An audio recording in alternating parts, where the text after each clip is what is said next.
pengusaha sukses itu harus berani. Konsepnya berani yang terarah. Terus yang kedua, saya punya pengalaman dalam berwirausaha itu menerapkan 3 sistem. Yang pertama, zikir, fikir, dan ikhtiar. Itu 3-tiganya tidak boleh lepas. Itu dari pengalaman saya. Saya juga dulu kuli bangunan, Pak.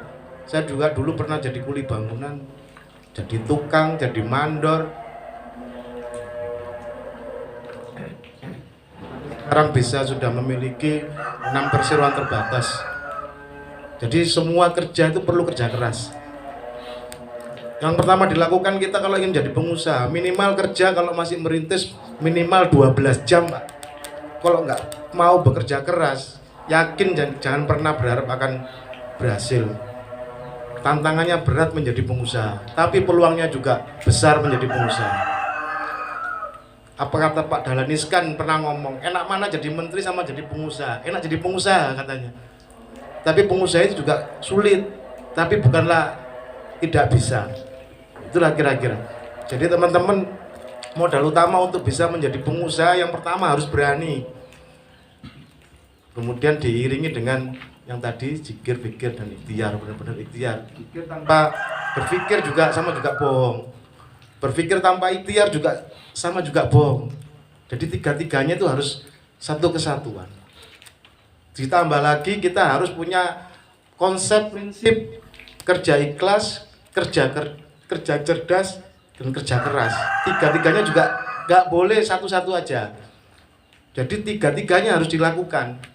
Itu dari pengalaman saya begitu.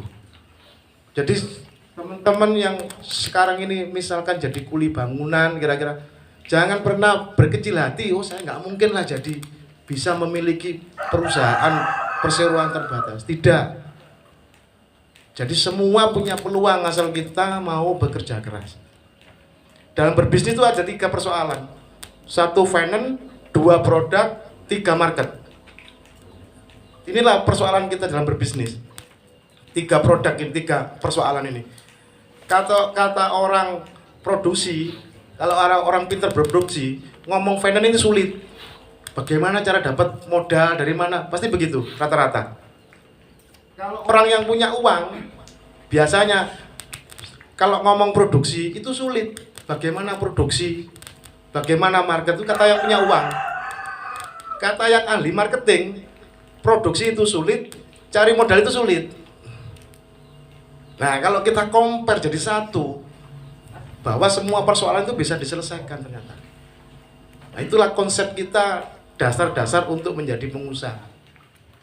Itu sekedar dari pengalaman saya. Mungkin ada yang lebih bisa menerangkan lagi nanti yang bagaimana sih pengalaman teman-teman yang lain.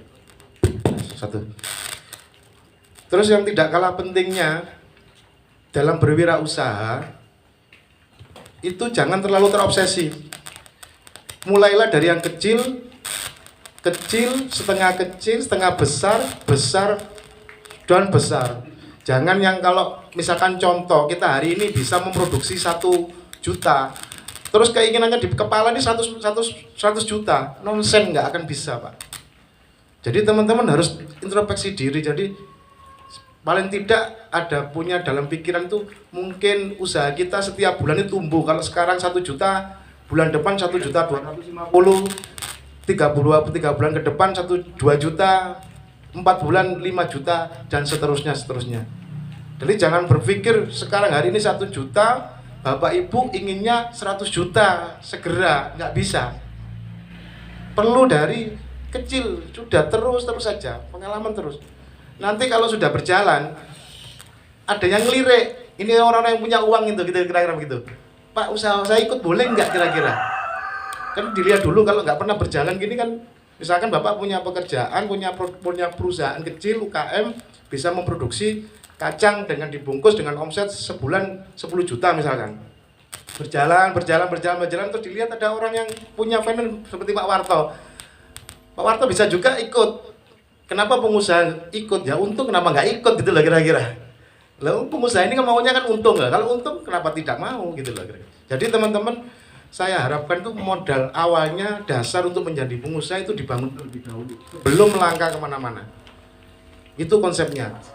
Jadi konsepnya teman-teman berharap mulai kerja keras, kerja ikhlas, kerja cerdas. Ya, kira-kira begitu.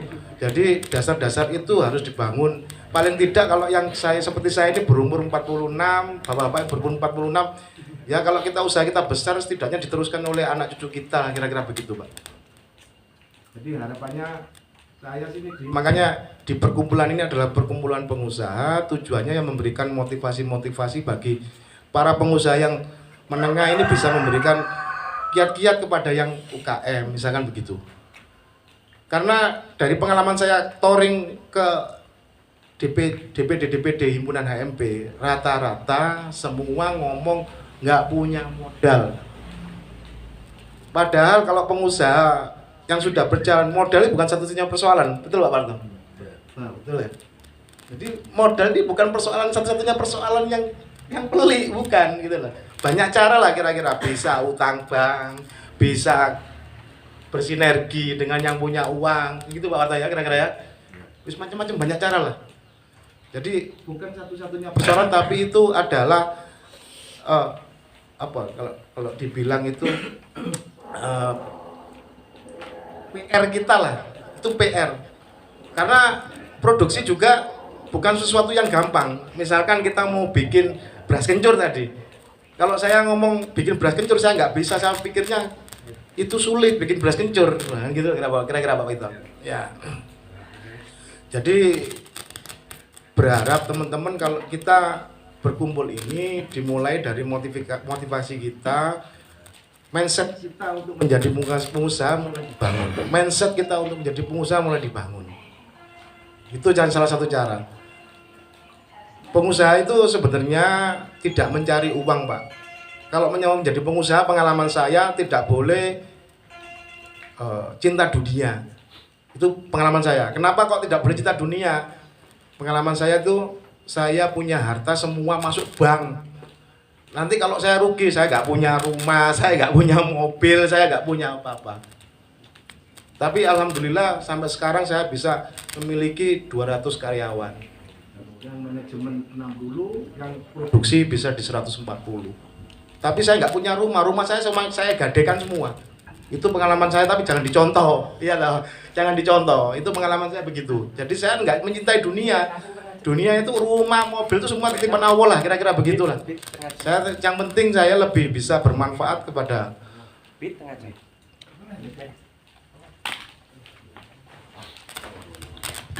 Jadi itulah kiat-kiat dasar sebelum kita melangkah nanti pada teknik pelaksanaan program-program di himpunan HMP. Setidaknya Bapak Ibu sudah memiliki dasar-dasar bagaimana sih kiat-kiat untuk menjadi pengusaha. Kita harus kerja ikhlas, kita harus kerja keras, kita harus kerja cerdas. Itu dasar modal kita untuk bisa menjadi pengusaha. Karena tidak akan sama, Allah tuh Maha tahu. Yang kerja malas-malesan sama yang kerja keras wis pastilah nggak mungkin sama. Itulah pasti sudah Allah Maha tahu. Dan yang ketiga, jangan lupa bahwa kita harus berdekat pada Allah. Kenapa demikian? Besok kita ketemu siapa kita tidak tahu, Pak. Besok kita berbisnis dengan siapa kita tidak tahu. Besok kita punya orderan dari mana juga kita tidak tahu. Makanya kita harus benar-benar mendekat kepada Allah. Itu pengalaman dari saya ya. Jadi kalau sudah ada dasar-dasar menjadi pengusaha ini sudah ada, insya Allah teman-teman akan mudah mensikapi bila mana sudah ada peluang-peluang yang akan dikerjakan. Kira-kira begitu dari saya, tambahan dari saya, mudah-mudahan apa yang saya sampaikan bisa bermanfaat bagi semua Bapak Ibu sekalian. Amin, amin. Saya akhiri, wassalamualaikum warahmatullahi wabarakatuh. Waalaikumsalam warahmatullahi wabarakatuh. Bismillahirrahmanirrahim. Saya menambahkan pengalaman daripada Mas Bian ini mengingatkan dan menyentuh pengalaman pahit saya. Ya, Bapak Ibu, di sini yang pernah merasakan bangkrut siapa? Angkat tangan. Nah, sebentar. Saya hitung dulu. 1, 2, 3, 4, 5. Terima kasih. 6.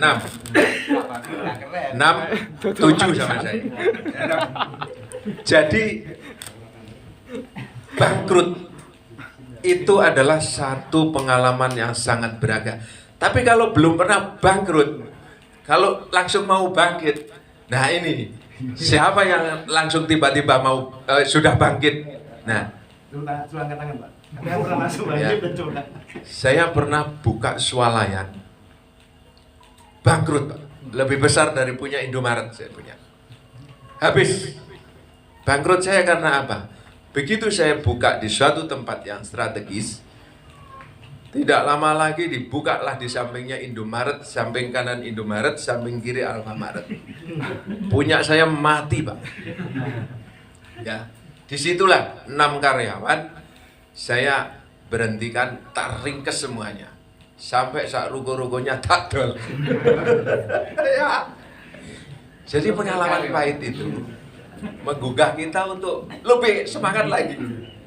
Selanjutnya saya buka pabrik, Pak. Ludes. Yang kedua. Ya toh? Saya akan lebih hati-hati lagi kalau nanti buka lagi. Begitu. Nah, untuk itu langkah selanjutnya apa yang dikatakan Mas Bian tadi betul, bahwa kita ini harus ulet 12 jam, kurang Pak, 12 jam Minimal.